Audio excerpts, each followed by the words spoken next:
یہ اللہ کی یاد سے ذکر سے آباد رہے، کہیں بے آباد نہ بن جائیں۔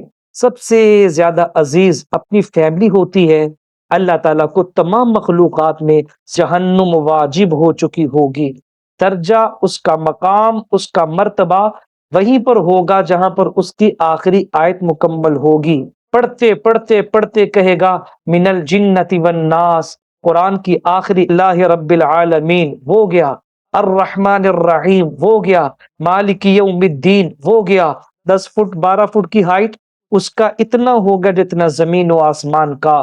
لا الہ الا اللہ نحمدہ ونصلی علی رسولہ الکریم۔ بسم اللہ الرحمن الرحیم۔ السلام علیکم ورحمۃ اللہ وبرکاتہ۔ آج ہم ایک ایسے موضوع پر بات کریں گے جو ہر مسلمان کے دل کی تمنا ہے، یعنی قرآن پاک کی حفظ اور اس کی اہمیت کے بارے میں آج کی ہماری گفتگو ہوگی۔ سامعین محترم، قرآن اللہ تعالیٰ کا کلام ہے، اللہ تعالیٰ کی کتاب ہے۔ اللہ رب العزت نے آسمانوں سے بہت ساری کتابیں نازل فرمائی ہیں، اس میں تورات، انجیل اور زبور اور بہت سارے صحیفے ہیں، وہ بھی اللہ کی کتابیں تھی۔ لیکن یہ قرآن اللہ کی کتاب بھی ہے، اللہ کا کلام بھی ہے۔ اللہ تعالیٰ فرماتے ہیں بل هو آیات بینات فی صدور الذین اوتوا العلم، سورہ عنکبوت کی آیت نمبر 49 ہے، یعنی قرآن ان لوگوں کے سینوں میں محفوظ ہے جنہیں علم دیا گیا ہے۔ تو گویا کہ جن لوگوں کے سینوں میں قرآن ہے وہ یہ سمجھ لیں کہ اللہ پاک نے ان کو علوم سے نوازا ہے۔ حضرت عائشہ صدیقہ رضی اللہ تعالی عنہا سے روایت ہے، فرماتی ہیں کہ حضور صلی اللہ علیہ وسلم نے ارشاد فرمایا کہ جس سینے کے اندر، جس دل کے اندر قرآن پاک کا کچھ حصہ بھی محفوظ نہ ہو، وہ ایسے ہے جیسے ویران گھرانہ ہوتا ہے، وہ ایسے ہے جیسے کھنڈرات ہوتے ہیں۔ اس لیے کچھ نہ کچھ قرآن پاک کا حصہ ہمارے دلوں کے اندر محفوظ ہونا چاہیے، تاکہ ہمارے دل کھنڈر کی طرح نہ بن جائیں اور ہمارے دل یہ جو ہے وہ وحشت ناک گھروں کی طرح نہ بن جائیں۔ یہ اللہ کی یاد سے ذکر سے آباد رہیں، کہیں بے آباد نہ بن جائیں۔ دوستو، حفظ قرآن یہ بہت بڑی سعادت ہے، اللہ رب العزت کا انتخاب ہے۔ اللہ پاک جس پر رحمت فرماتے ہیں، بھائیوں میں سے، کزنوں میں سے، دوستوں میں سے، گلی میں سے، محلے میں سے، خاندان میں سے، اللہ پاک اس کو چنتے ہیں، اس کو منتخب فرماتے ہیں اور پھر اس کے سینے کے اندر قرآن پاک اتارتے ہیں، اس کو حفظ یاد کرواتے ہیں۔ حدیث پاک میں یہاں تک آتا ہے، آپ صلی اللہ علیہ وسلم نے ارشاد فرمایا کہ جس بندے نے قرآن پاک کو حفظ کر لیا، گویا اس نے علوم نبوت کو اپنی پسلیوں کے درمیان میں سمیٹ لیا۔ یہ الگ بات ہے کہ اس کی طرف وحی نہیں کی جاتی، کیونکہ وحی کا سلسلہ نبی پاک صلی اللہ علیہ وسلم پر منقطع ہو گیا۔ آپ خاتم النبیین ہیں، آپ آخری نبی ہیں، لیکن آپ پر جتنا قرآن اللہ نے نازل فرمایا وہ سارا کا سارا قرآن حافظ قرآن نے اپنے سینے میں اتار لیا۔ اس لیے پیارے آقا نے فرمایا کہ علوم نبوت کو اپنی پسلیوں کے درمیان میں سمیٹ لیا۔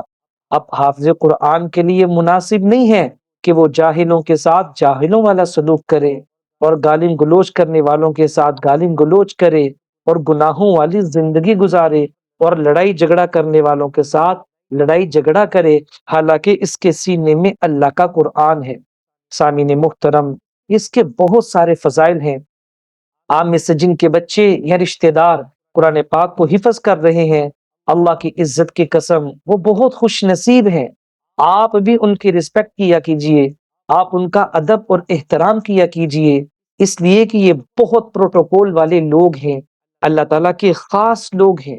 ایک حدیث پاک میں آتا ہے، نبی پاک صلی اللہ علیہ وسلم نے ارشاد فرمایا، اہل القرآن ہم اہل اللہ، قرآن والے اللہ کے گھر والے ہیں، قرآن والے اللہ کے اہل ہیں۔ اب اللہ کی ذات فیملی سے، بچوں سے، بیوی سے، ان چیزوں سے پاک ذات ہے۔ اس حدیث پاک کا مطلب کیا ہوا؟ اس کا مطلب یہ ہوا کہ جس طرح کسی انسان کو سب سے زیادہ عزیز اپنی فیملی ہوتی ہے، اللہ تعالیٰ کو تمام مخلوقات میں سب سے زیادہ محبت والے اور سب سے زیادہ عزیز وہ لوگ ہیں جن کے سینوں میں قرآن ہوتا ہے۔ قرآن والے اللہ کے اہل اور اللہ کے خاص لوگ ہوتے ہیں۔ حدیث پاک میں رسول پاک صلی اللہ علیہ وسلم نے ارشاد فرمایا، حافظ قرآن کے والدین کو اللہ پاک ایک ایسا تاج پہنائیں گے جس کی روشنی سورج کی روشنی سے بھی زیادہ ہوگی۔ اتنا بڑا سورج جو پوری کائنات کو روشن کر رہا ہے، حافظ قرآن کے والدین کو جو تاج پہنایا جائے گا اس کی روشنی اس سے بھی کہیں زیادہ ہوگی۔ آپ نے ارشاد فرمایا، حافظ قرآن کو جنت میں بلند درجات ملیں گے۔ ایک حدیث پاک میں آتا ہے، اللہ تعالیٰ فرمائیں گے حافظ قرآن سے کہ قرآن پڑھتا جا اور جنت کے درجات چڑھتا جا۔ اور مشہور روایت کے مطابق قرآن پاک کی کتنی آیات ہیں؟ 6666۔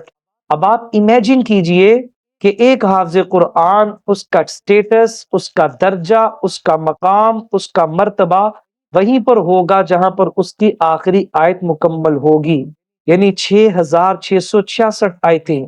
میرے دوستو ذرا سوچے تو صحیح، اگر دنیا میں لوگ ڈاکٹرز بننے کو، انجینئرز بننے کو اور طرح طرح کے شعبہ جات کو اپنانے پر خوش ہوتے ہیں تو ایک حافظ قرآن کو قرآن حفظ کرنے پر کتنا خوش ہونا چاہیے کہ اللہ پاک نے اس کے سینے میں اپنا کلام اتارا ہے۔ اب ہم ایک اس کے درجے کو سمجھنے کے لیے قرآن پاک کی آیت کو سمجھتے ہیں۔ اللہ تعالیٰ فرماتے ہیں، وَسَارِعُوا إِلَى مَغْفِرَةٍ مِّن رَّبِّكُمْ وَجَنَّةٍ عَرْضُهَا كَعَرْضِ السَّمَاءِ وَالْأَرْضِ۔ اللہ کی مغفرت کی طرف بھاگو اور جنت کی طرف دوڑ لگاؤ کہ جس کا فاصلہ زمین و آسمان کے برابر ہے۔ یہ پارہ نمبر 4 کی آیت ہے۔ اس سے ہمیں یہ پتا چلا کہ اللہ پاک فرما رہے ہیں کہ جنت کا جو ایک فلور ہوگا اس کا یعنی جیسے ہمارے گھروں میں کمرے ہوتے ہیں 10 فٹ 12 فٹ کی ہائٹ، اس کا اتنا ہوگا جتنا زمین و آسمان کا۔ لا الہ الا اللہ، لا الہ الا اللہ۔ ایک حافظ قرآن کا جب ایک آیت پہ اس نے کہا الحمدللہ رب العالمین، وہ گیا، الرحمن الرحیم، وہ گیا، مالک یوم الدین، وہ گیا، پڑھتے پڑھتے پڑھتے کہے گا من الجنت والناس، قرآن کی آخری آیت پڑھے گا، وہیں پر اس کا درجہ ہوگا۔ آپ خود سوچے، حافظ قرآن کو جو جنت ملے گی اس کا چھت اللہ کا عرش الہی ہوگا، وہ سب سے ہائیسٹ انبیاء کے ساتھ، صدیقین کے ساتھ اور شہداء کے ساتھ جنت کے اندر مزے کرے گا۔ یہ حافظ قرآن کا پروٹوکول ہے۔ اتنی بڑی جنت اللہ پاک اس کو دینے والے ہیں۔ اس لیے بھائی آپ میں سے سننے والوں میں سے کچھ کے بچے، کچھ کے کزن، کچھ کے لجاننے والے، کوئی نہ کوئی حافظ قرآن ہوگا، کسی کے گھر میں کوئی حافظ قرآن ہوگا، کسی کی فیملی میں خاندان میں کوئی حافظ قرآن ہوگا، تو ان کی قدر کیجئے، ان کی عزت کیجئے، ان کی رسپیکٹ اور احترام کیجئے، کیونکہ یہی وہ مجمع ہے جو قیامت کے دن آپ لوگوں کو اللہ تعالیٰ نے والا ہے۔ حدیث پاک میں آتا ہے ایک حافظ قرآن اپنے خاندان والوں میں سے 10 ایسے لوگوں کی بخشش کروائے گا جن کے اوپر جہنم واجب ہو چکی ہوگی۔ میرے دوستو، عزیز ساتھیو، حافظ قرآن کو دنیا کے اندر بھی اللہ تعالیٰ بہت عزتوں سے نوازتے ہیں۔ اس کا برین اور سوچنے کی صلاحیت اور جاننے کی صلاحیت بہت تیز ہو جاتی ہے۔ حافظ قرآن کبھی پاگل نہیں ہوتا، کبھی ڈپریشن میں نہیں جاتا۔ حافظ قرآن کے دل کو سکون ملتا ہے، اس کے شخصیت میں کانفیڈنس آتا ہے۔ جس کے سینے میں اللہ کا قرآن ہو، اس کانفیڈنس کے ساتھ اس کا سینہ بھرا ہوا ہوتا ہے، کیونکہ خود اللہ تعالیٰ قرآن پاک میں فرماتے ہیں الا بذکر اللہ تطمئن القلوب، دلوں کا چین، سکون، راحت، عزت اللہ تعالیٰ نے قرآن پاک میں رکھا ہے۔ ڈپریشن ہو ہی نہیں سکتا جس کے سینے میں اللہ کا قرآن ہو۔ اس لیے بھی آپ لوگ بھی حافظ قرآن بن سکتے ہیں۔ یہ صرف مدرسے کے طلباء کے لیے نہیں بلکہ ہر مسلمان کے لیے ممکن ہے، پوسیبل ہے کہ وہ حافظ قرآن بن جائے۔ الحمدللہ ہم عرصے دراز سے حفظ کا ادارہ بھی چلا رہے ہیں، آن لائن کلاسز بھی ہینڈل کر رہے ہیں، اور اللہ کے فضل و کرم سے، آپ حضرات کی دعاؤں سے، خود 25 سال کا میرا تجربہ ہے، ایکسپیرینس ہے، تو بڑی بڑی عمر کے افراد بھی حفظ کر جاتے ہیں۔ اس کے لیے بس 2 چیزوں کی شرط ہے، نمبر 1 اخلاص اور نمبر 2 محنت۔ جس شخص کے اندر اخلاص ہو، اخلاص کا معنی یہ ہے اللہ کے لیے کرنا چاہتا ہو اور ساتھ وہ محنت کرتا ہو، یعنی ہارڈ ورکنگ کر سکتا ہو، اسٹرگل کر سکتا ہو، تو اس کے لیے قرآن پاک کو حفظ کرنا کوئی مشکل نہیں ہے۔ وہ آیت آیت کر کے، وہ تھوڑا تھوڑا کر کے ایک وقت آتا ہے کہ حافظ قرآن بن جاتا ہے۔ میں نے خود اپنی زندگی میں ایسے لوگوں کو دیکھا جو ڈاکٹرز ہیں اور ریٹائرمنٹ کے بعد پورا پورا قرآن حفظ کیا ہے، انجینئرز ہیں اور پورا پورا قرآن حفظ کیا ہے، کسی پروفیشنل لائف میں ہے اور مکمل قرآن کو حفظ کیا ہے۔ بس شرط کیا ہے؟ محنت ہو اور ساتھ میں اخلاص ہو۔ اللہ تعالی ہم سب کو قرآن پاک یاد کرنے کی توفیق عطا فرمائے۔